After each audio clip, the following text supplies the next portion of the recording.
Ma mère a toujours eu cette drôle de manie de vouloir sauver ce que les autres jettent. Les meubles abîmés, les vieilles commodes bancales, les armoires rayées, les tables fatiguées. Pour elle, tout avait une seconde chance. Elle voyait le potentiel là où les autres voyaient des déchets. Ça a toujours fait partie de sa personnalité, patiente, minutieuse, presque obstinée dans sa façon de restaurer les choses. Quand elle a acheté notre maison il y a environ 15 ans, elle était déjà en train de faire l'inventaire mental de ce qu'elle allait réparer, transformer, améliorer. La maison était ancienne, mais saine, un sous-sol, un grenier, des recoins, des murs épais. Le genre d'endroit qui cache toujours quelque chose. L'ancienne propriétaire, une dame âgée, avait laissé pas mal d'affaires derrière elle. Des cartons, des étagères, des outils, et surtout, un vieux cellier en bois massif dans le sous-sol. Un meuble lourd, imposant, avec des tiroirs profonds et une odeur de poussière ancienne. Pour ma mère, c'était un trésor. Pour nous, juste un vieux meuble moche qui prenait de la place. Dès les premières semaines, elle parlait déjà de le poncer, de le démonter, de lui redonner une nouvelle vie. Elle était excitée comme une gamine à l'idée de le restaurer. Elle disait que le bois était encore bon, que la structure était solide, qu'il fallait juste du temps. Un soir, elle a décidé de s'y mettre.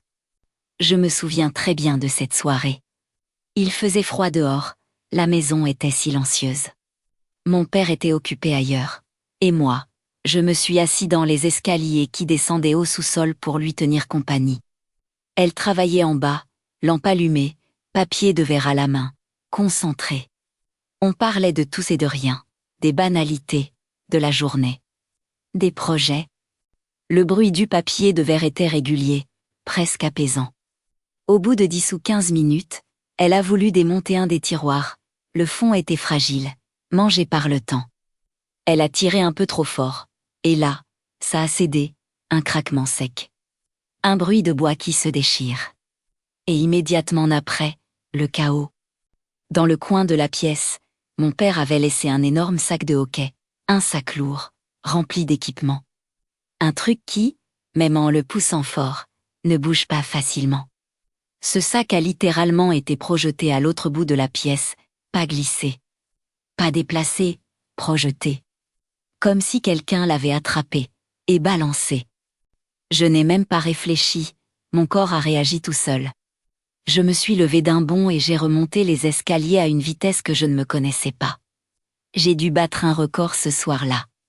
Le cœur qui explosait, la gorge serrée, la sensation pure et animale de danger.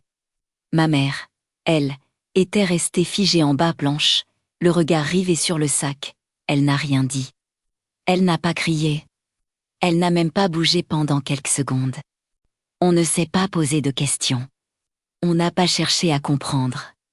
Elle n'a plus jamais touché au cellier, jamais, comme si un accord silencieux avait été passé. On n'y touche plus. On a continué à vivre dans la maison, normalement. Enfin, normalement, parce que ce n'était pas fini. Le grenier, par exemple. Le plancher du grenier n'était pas complètement terminé. Il y avait des espaces entre certaines planches.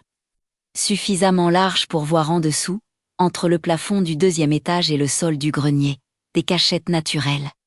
Des endroits où on pouvait glisser des objets. Un soir, notre chat a disparu. Pas un chat fugueur, pas un chat aventurier. Un chat tranquille, d'intérieur, qui ne sortait presque jamais. On l'a cherché partout, dans les chambres, dans les placards, sous les lits. Dans le sous-sol, rien.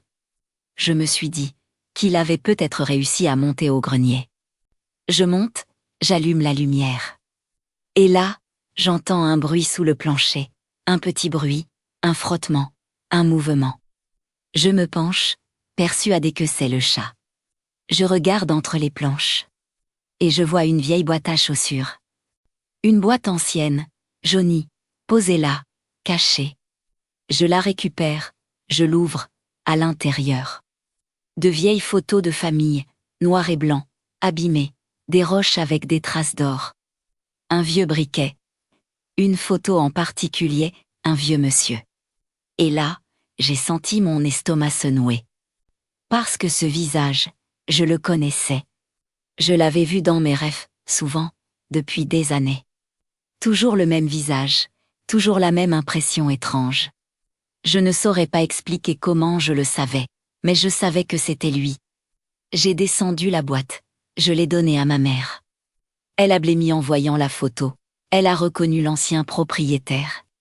L'homme de la maison avant la vieille dame. À partir de ce moment-là, les choses ont changé. Pendant des semaines, on a tous fait des cauchemars. Des cauchemars lourds, répétitifs, oppressants. On entendait quelqu'un courir dans les escaliers la nuit, pas marcher, courir. Le matin, les armoires étaient ouvertes. Des portes qu'on avait fermées étaient entr'ouvertes. Des objets changeaient de place. L'ambiance de la maison est devenue lourde. Comme si quelque chose s'était réveillé. Ma mère a fini par réussir à contacter l'ancienne propriétaire. Elle est venue chercher la boîte. Elle a à peine parlé, elle l'a prise, elle est partie. Et tout s'est arrêté, d'un coup, comme si rien ne s'était jamais passé. Mais il y a une chose qui me hante encore. Une nuit, je me suis réveillée. Et ma mère était debout au bout de mon lit, elle me fixait, silencieuse, immobile. Je n'ai pas crié, je n'ai pas bougé, j'ai cligné des yeux. Elle avait disparu, ça, ce n'est pas un fantôme. Mais ça m'a glacé le sang. Si tu aimes ces histoires vraies, dérangeantes, parfois impossibles à expliquer, racontées sans mise en scène ni exagération, alors abonne-toi. Ici, on ne cherche pas à faire peur. On raconte simplement ce que certains ont réellement vécu.